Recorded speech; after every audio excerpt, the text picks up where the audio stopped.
Power था वो क्या था 1+d/f। यहाँ तक हमने बता दिया था। ये दो पॉइंट हम लोग कवर कर चुके थे। मैग्नीफाइंग पावर क्या होता है, कैसे आता है, क्या नहीं होता, ये सारी चीज़ों के बारे में हमने डिस्कस किया था। सिंपल माइक्रोस्कोप डिस्कस किया था, वो लेंस होता है, किन किन लेंसों का कॉम्बिनेशन होता है, क्या कैसे, ये सारी चीज़ों पर डिस्कशन हम लोग कर चुके थे। ठीक है, मैक्सिमम स्ट्रेन यानी स्ट्रेन डाई का कंडीशन ये है और रिलैक्स डाई का कंडीशन ये है। डायरेक्ट आपसे क्वेश्चन पूछा जाएगा। ठीक है, चलिए इसी के आधार पर एक क्वेश्चन सॉल्व करते हैं। क्वेश्चन जो है एक न्यूमेरिकल सॉल्व करते हैं।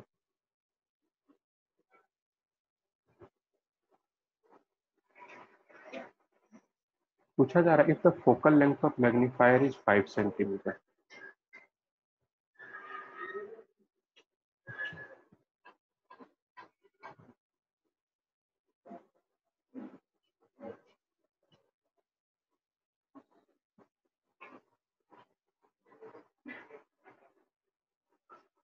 Focal length of magnifier is 5 centimetre. 5 centimetre. Calculate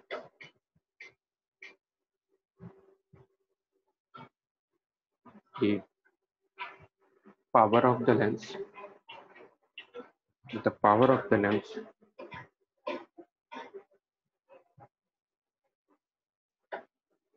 the power of the lens and b the magnifying power of the lens for relaxed and strained eye.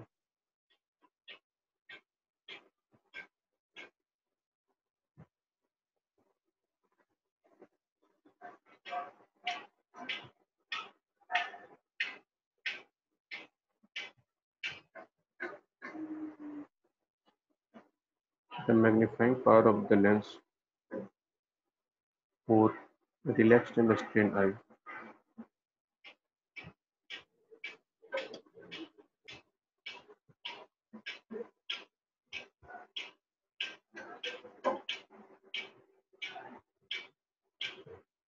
For relaxed and strained eye.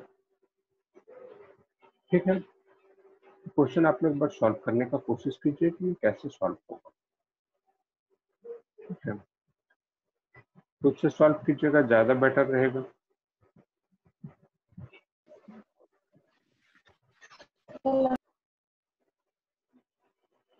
कितना answer बताइए, एक एक करके दोनों का answer बताइए।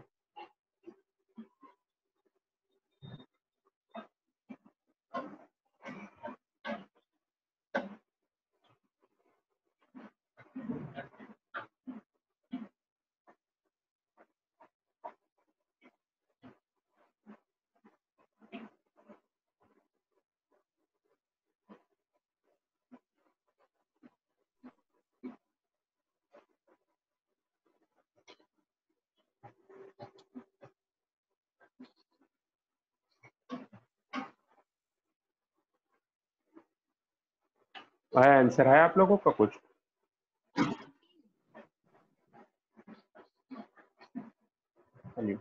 Solve कीजिए, answer लाने का कोशिश कीजिए। 1 मिनट का टाइम है आप लोगों के पास। ठीक है, 1 मिनट।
आया आंसर किन्हीं का? Power 20 director. हाँ, चलिए वेरी गुड, पावर 20 डायोप्टर सही है। और अब ये मैग्नीफाइंग पावर फाइंड कीजिए।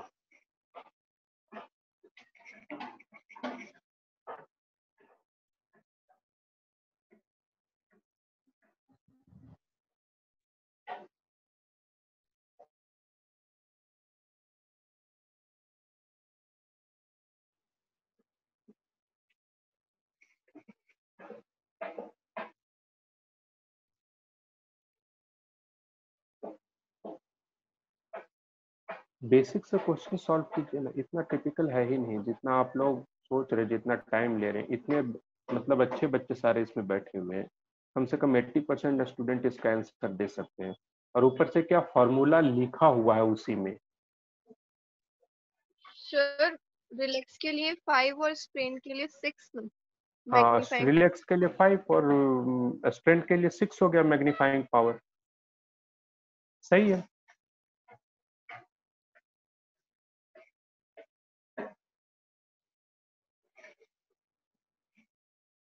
देखिए भाई, ऐसा इसमें क्या है, क्या पूछा हुआ है? आपसे पूछा गया पावर ऑफ द लेंस।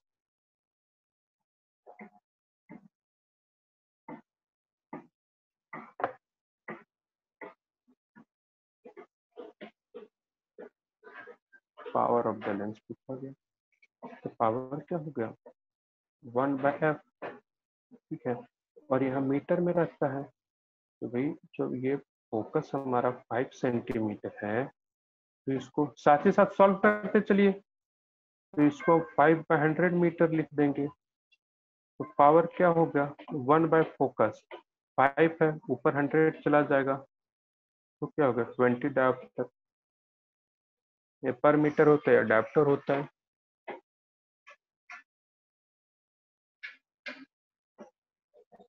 फिर आता है मैग्नीफाइंग पावर।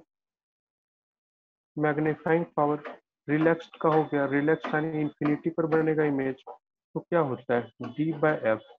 अब देखिए डी तो पता होगा ही कि 25 सेंटीमीटर होता है, 10th क्लास में रटवा दिया जाता है। नहीं अगर पता होगा तो देख लीजिए, 25 सेंटीमीटर, एफ जो है 5 सेंटीमीटर हो गया, तो ये 5 हो गया आंसर। ठीक है, फिर उसके बाद हम बात करते हैं आपका इसका स्ट्रेंथ का। रिलैक्सन स्ट्रेंथ कंडीशन में मैग्नीफाइंग पावर क्या हो गया 1+d/f, तो 1+d/f हो गया, तो 1+5, तो क्या हो गया ये 6 हो गया। ठीक है,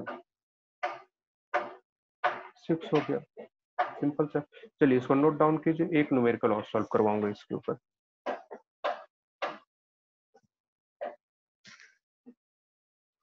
पूरे ऑप्टिक्स में ऑप्टिकल इंस्ट्रूमेंट ही सेशन में पढ़ना है आप लोगों को।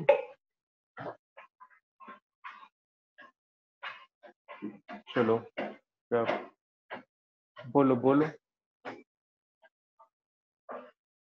बोलो नमित बोलो। डी निकाला नहीं, डी स्टैंडर्ड वैल्यू होता है। डी 25 सेंटीमीटर ये स्टैंडर्ड वैल्यू होता है, एक्सपेरिमेंटल वैल्यू होता है। ठीक है, और गर्वित फोकस में जो एफ रहता है वो मीटर में होता है, सेंटीमीटर में नहीं लेना है। यस वो गलती से हो गई। कोई नहीं। हाँ मुझे मुझे डी की वैल्यू डी 25 सेंटीमीटर होता है, निकाला नहीं है। ठीक है, वो लिखा हुआ है हमने। कब सिंपल सा डी लिखा था कि मिनी मैक्स, मतलब कि सबसे कम दूरी जहां पर हमें एग्जैक्ट दिखाई दे, तो वो होता है डी, और डी की वैल्यू फिक्स है 25 सेंटीमीटर। ये एक्सपेरिमेंटल डाटा है, डी की value 25 centimetre is experimental data, इसको मैथमेटिकल नहीं निकाला जा सकता है। चलिए एक और क्वेश्चन हम सॉल्व करते हैं। चलिए एक क्वेश्चन और सॉल्व करेंगे। ये देखिए, इस क्वेश्चन को देखिए, इसका स्क्रीनशॉट लीजिए और थोड़ा सा पार्ट का उसको मैं लिखूंगा। Normal year point 25 centimetre, Read a book with a pencil using a magnifying glass. Thin convex lens 5 centimeter. Yeah, what is the closest and farthest difference at which they can read the book when viewing from the magnifying glass? ठीक है. और दूसरा है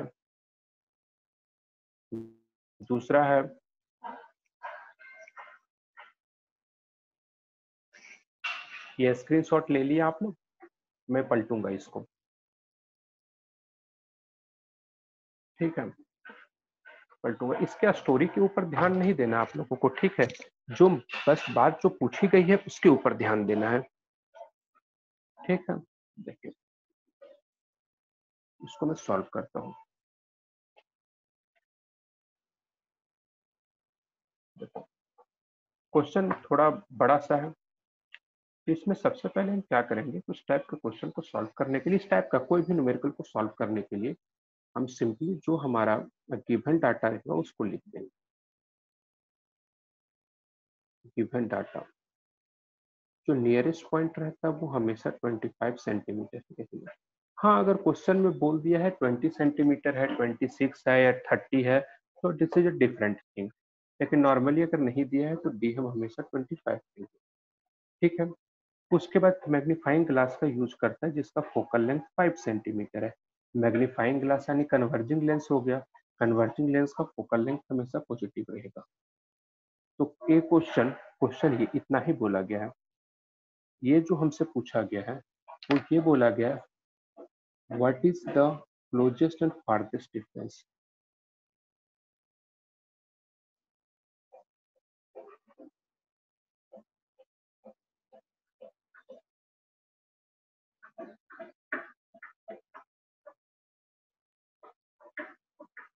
farthest distance at which he can read the book.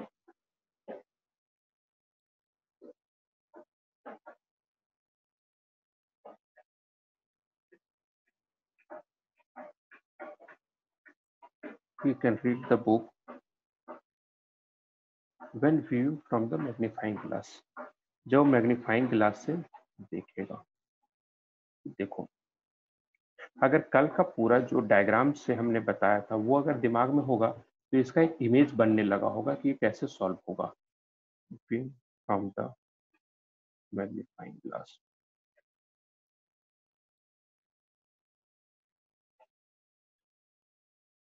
ठीक है, ये हो गया. और बी हो गया what is the maximum and minimum magnifying power. ये तो सिंपल है, maximum and minimum magnifying power.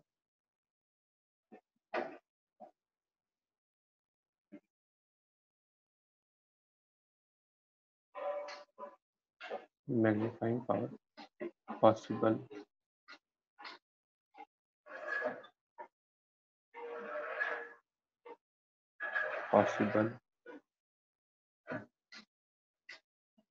using the ever simple microscope.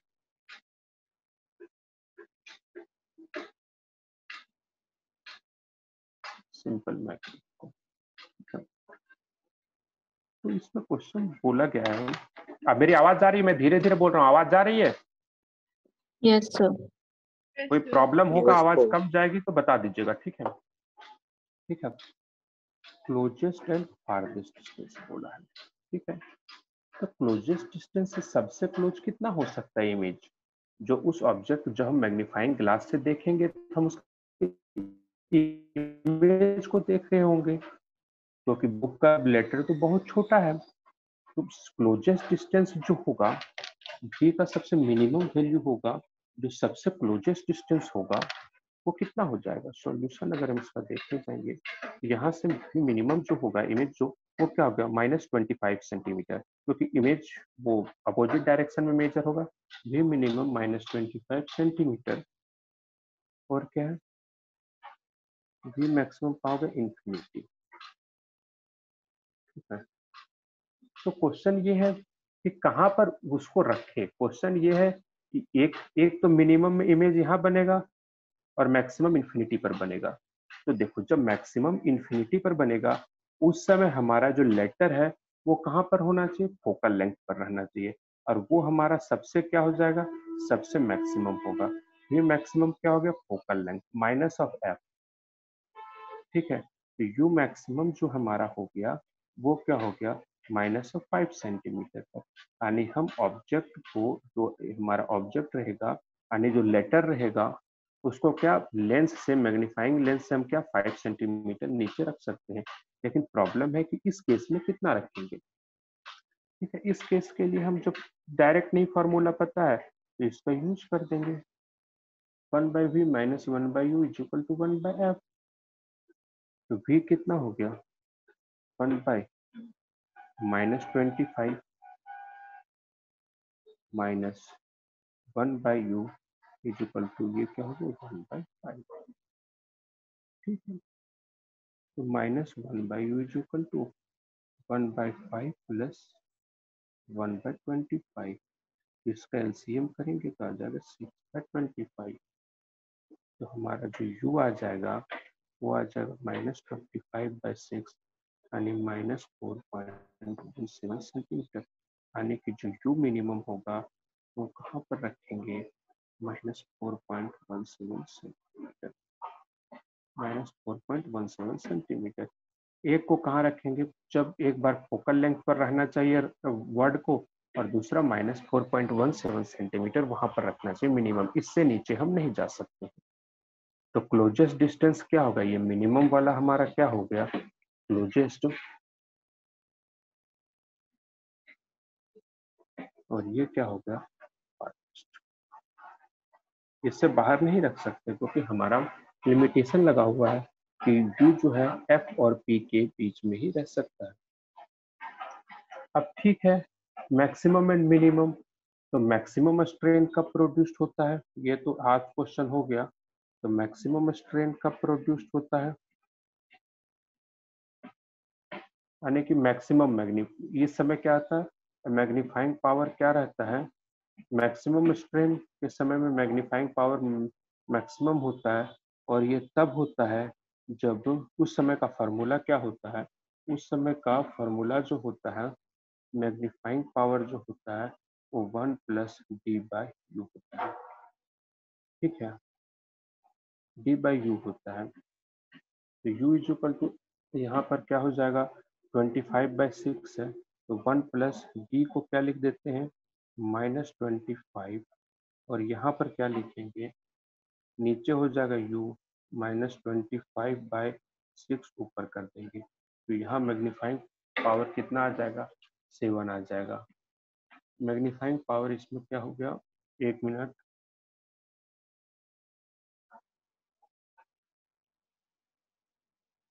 सही है, मैक्सिमम स्ट्रेन।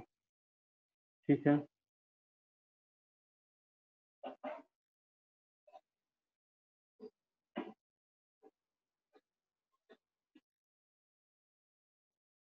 ठीक है, ये मैक्सिमम। और यहाँ पर जो मैग्नीफाइंग पावर आएगा, मैग्नीफाइंग पावर जब हम इस कंडीशन पर रखे हुए रहेंगे ऑब्जेक्ट को, क्वेश्चन क्या बोला है, what is the maximum and minimum magnifying power possible using the above simple microscope. इस सिंपल माइक्रोस्कोप से क्या क्या हो सकता है, एक देखो 7 हो गया, ठीक है 7 हो गया, और दूसरा क्या हो सकता है, दूसरा वैल्यू कितना हो सकता है, सिंपल लिखती है ना, मैक्सिमम 1+d/u होता है तो d/u लिखती है। और दूसरा जो मैग्नीफाइंग पावर इस पॉइंट पर रखेंगे 25/6 के ऊपर, या तो यहाँ 5 सेंटीमीटर के ऊपर रखेंगे, तो उस समय हो जाएगा, ये हमारा मिनिमम होता है, मिनिमम कितना होगा, सिर्फ क्या होता है d/u। तो मिनिमम d क्या है, 25/-5, तो ये क्या हो जाएगा, उस समय 5 आ जाएगा। मैक्सिमम एंड मिनिमम 5 और 7 होगा। समझ में आ रहा है यहाँ पर।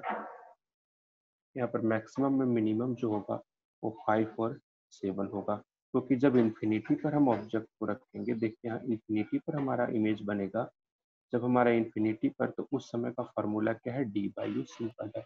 और जब हमारा इमेज जो है नजदीक में बनेगा, तो उस समय का फॉर्मूला क्या है, 1 प्लस डी बाई यू, और उस समय 25/6 होगी, तो 7 और क्या हो जाएगा, 5 हो जाएगा।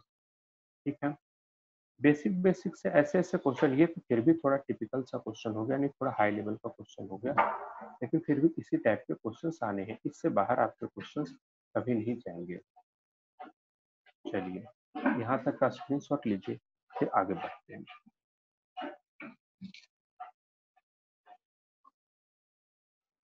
सर आपने बताया क्या था, मतलब ऑब्जेक्ट कहाँ पे रखा होना चाहिए, किस मतलब किसके बीच में?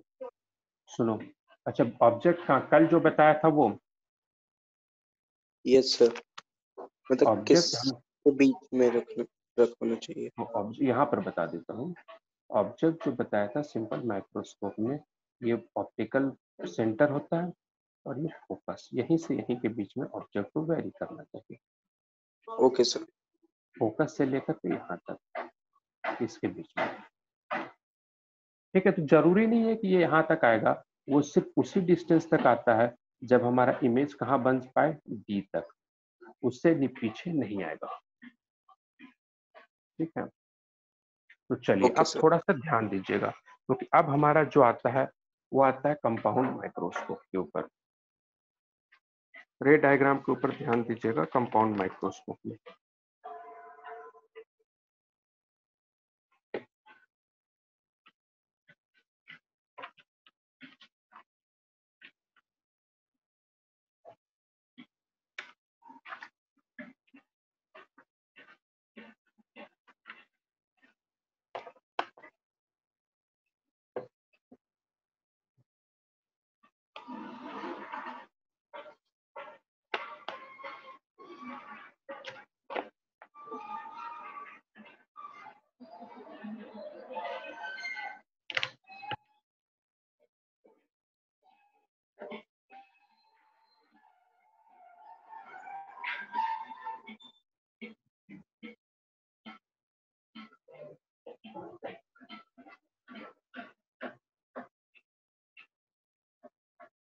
दूसरा है कंपाउंड माइक्रोस्कोप। ठीक है, ठीक, तो कंपाउंड माइक्रोस्कोप में होता क्या, अब ऑब्वियस सी बात है, सिंपल माइक्रोस्कोप से ये थोड़ा क्या होगा, सिंपल माइक्रोस्कोप से ये थोड़ा टिपिकल होगा। तो इसका जो है सबसे पहले कंस्ट्रक्शन देखते हैं।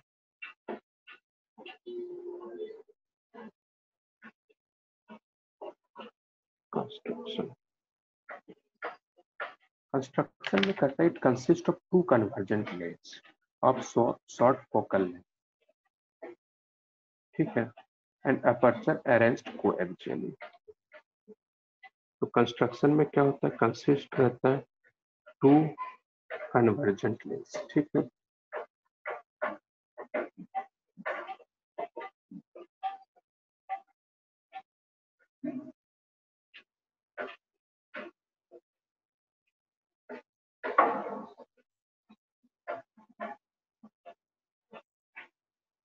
of short focal length and aperture arranged coaxially.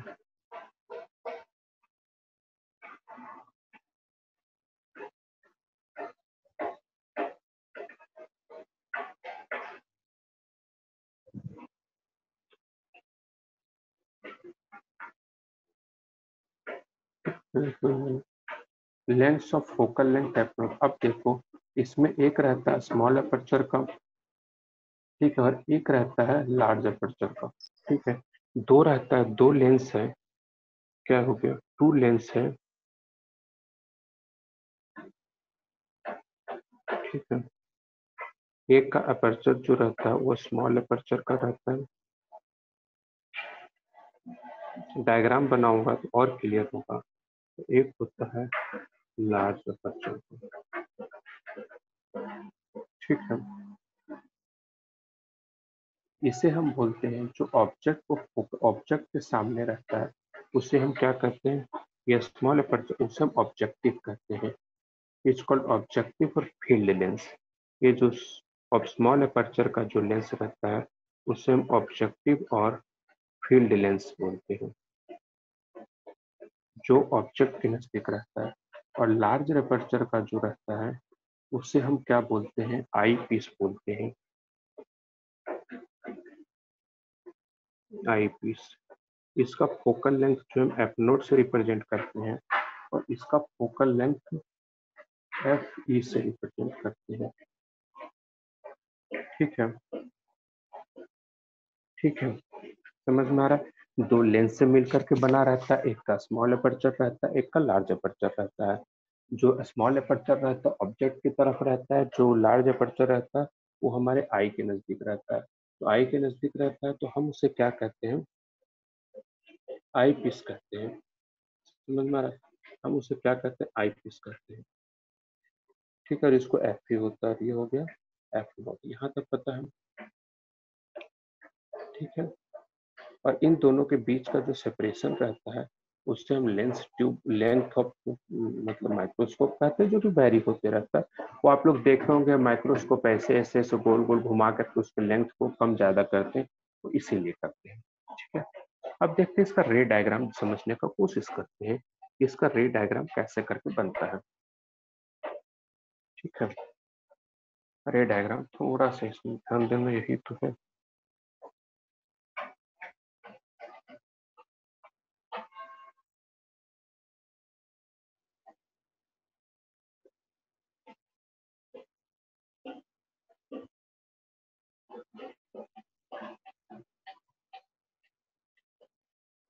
ठीक है, ये हो गया ऑब्जेक्टिव और ये हो गया आई पीस। इसका फोकल लेंथ एफ नोड हो गया और इसका फोकल लेंथ एफ ई हो गया। ये फोकस और ये के बीच में वेरी करता है, इसमें कोई ये नहीं है कि कहाँ पर ये रहेगा, ये तो हमेशा जो रहेगा फोकस के बाहर ही रहेगा। ये इमेज है, अब हमें इसको बड़ा करके देखना है।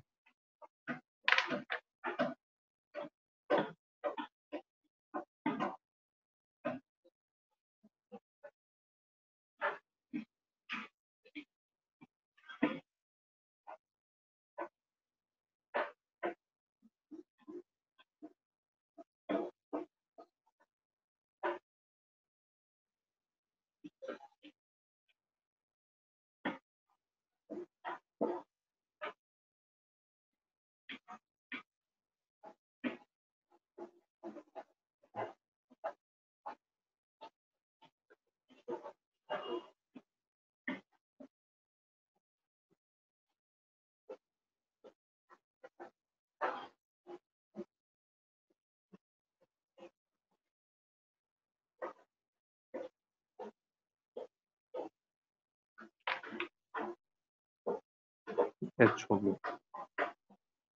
ठीक है,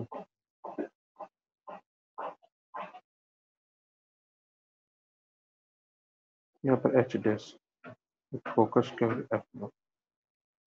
अब इसमें क्या रहता है, ये हमारा हो गया इंटरमीडिएट इमेज। थोड़ा सा मिस्टेक ये हो गया, इसका इमेज इधर बनना चाहिए क्योंकि ये जो रहता है एफ ई के अंदर होता है। ठीक है, एफ ई के अंदर होता है, जो इंटरमीडिएट इमेज रहता है वो फोकल ऑफ आई पीस के अंदर होता है हमेशा। ठीक है,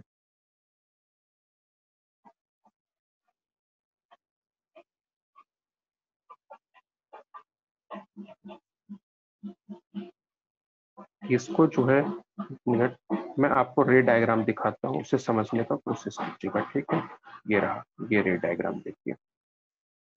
समझे, देखो इस रे डायग्राम में क्या है, समझे, देखो ये रहा ऑब्जेक्ट, ये ऐसे आया, ये एफ फोर नोट से होकर के चला गया, ये सीधा गया, ये आ गया, तो एक इमेज यहाँ पर बन गया, ये आई एम। ठीक है, आई एम जो है वो क्या है, जो हमेशा जो इसके लिए जो, अब देखो ये इसका इमेज है, ये इंटरमीडिएट इमेज, लेकिन आई पीस के लिए क्या बिहेव करेगा, ऑब्जेक्ट की तरफ बिहेव करेगा, ऑब्जेक्ट की तरफ बिहेव करेगा। और ये हमेशा एफ ई और ऑप्टिकल सेंटर के बीच में पाया जाएगा। फिर एच डैश मान ली, फिर इसका इमेज फॉर्मेशन होता है। अब जब एफ ई फोकल लेंथ और ऑप्टिकल सेंटर के बीच में है तो इसका जो है वर्चुअल इमेज बनेगा, और यहाँ पर इसका एक वर्चुअल इमेज बन जाता है। समझ में आ रहा है? तो उसमें एक बार मैग्नीफाई होता था और इसमें दो बार, एक बार मैग्नीफाई होकर के बन रहा है। तो अब उसको क्या किया जा रहा है, उसको बिहेव किया जा रहा है आईपीस के द्वारा एज अ ऑब्जेक्ट, और इसकी वजह से फिर इमेज का फॉर्मेशन होता है। और बीच में जो इमेज का फॉर्मेशन होता है, जो फर्स्ट वाले के लिए इमेज की तरह, सेकंड वाले के लिए ऑब्जेक्ट की तरह बिहेव करता है, उसे हम बोलते हैं इंटरमीडिएट इमेज। यहाँ तक कोई डाउट है? यहाँ तक कोई डाउट है? तो इसे हम यहाँ तक इंटरमीडिएट इमेज हो गया, ठीक है। और उसके बाद फिर जो है इस इमेज से यहाँ रे डायग्राम उधर जाएगा और ये कट करेगा इस पॉइंट पर, तो यहाँ पर फाइनल इमेज बनना अपीयर होता है, ठीक है। इस पॉइंट के ऊपर फाइनल इमेज जो है वो अपीयर होता है, ठीक है। ये समझ में आया या मैं खुद से ड्रॉ करूं डायग्राम, ये बताइए। अगर खुद से ड्रॉ करने की जरूरत है तो मैं खुद से ड्रॉ करूंगा एग्जाम। सीधे से इमेज को ऑब्जेक्ट मान लिया, उसके बाद इमेज फिर कैसे बनी है जो एनलार्ज इमेज बनी है?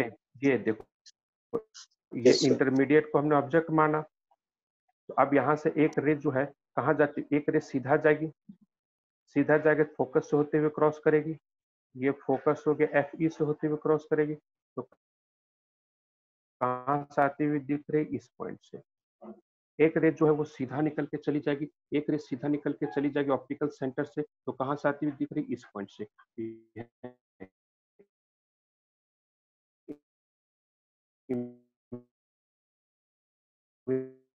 बन गया ना? Yes, sir. समझे? यहाँ पर क्या हो गया, वर्चुअल इमेज बन गया, ठीक है। एक बार मैं खुद से बना करके दिखाता हूँ, ठीक है, कोई बात नहीं है। बस इसका एग्जाम में आप डायग्राम सही से बना लिए, फिर एक्सप्लेनेशन तो अपने आप हो जाएगा। डायग्राम में ही सारे एक्सप्लेनेशन जो है रखे पड़े हैं।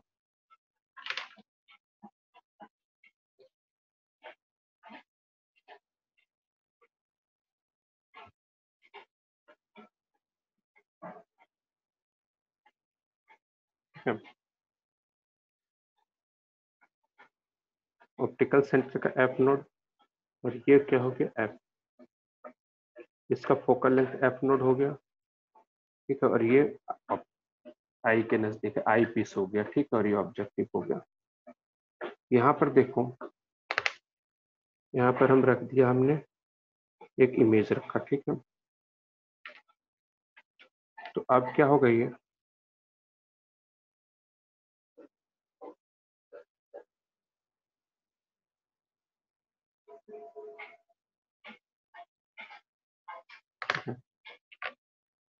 इस पॉइंट के ऊपर क्या होगी, यहाँ पर फोकल लेंथ हो गया इसका, ठीक है। और ये इसका क्या है, बियॉन्ड द फोकल लेंथ है इसमें। अब बड़ा छोटा मत देखिएगा, हम डायग्राम के कंफर्टेबिलिटी के हिसाब से बड़ा छोटा कर दिए।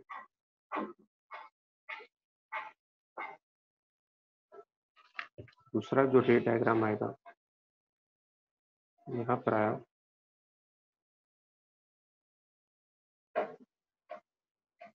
ठीक है, इस तरीके से आया। तो अब इन दोनों के कट होने से यहाँ पर कौन सा इमेज बना, ये एच हो गया, ये क्या बन गया, I1, या IM, ये हो गया इंटरमीडिएट इमेज।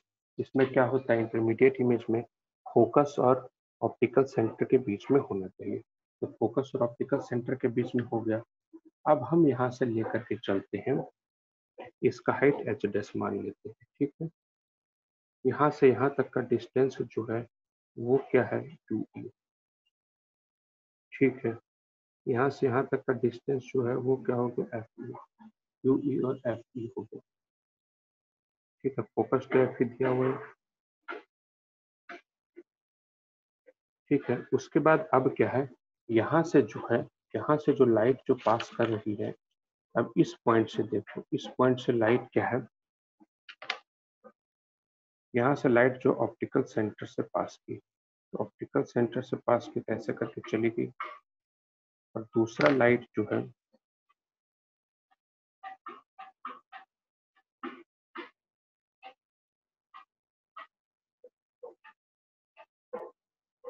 ठीक है, यहाँ से ये फोकस से होकर के क्रॉस करेगा, तो इसका जो आता हुआ लाइट कहाँ से दिखेगा, यहाँ से दिखेगा, तो यहाँ पर जो है फाइनल इमेज हमारा बनता है।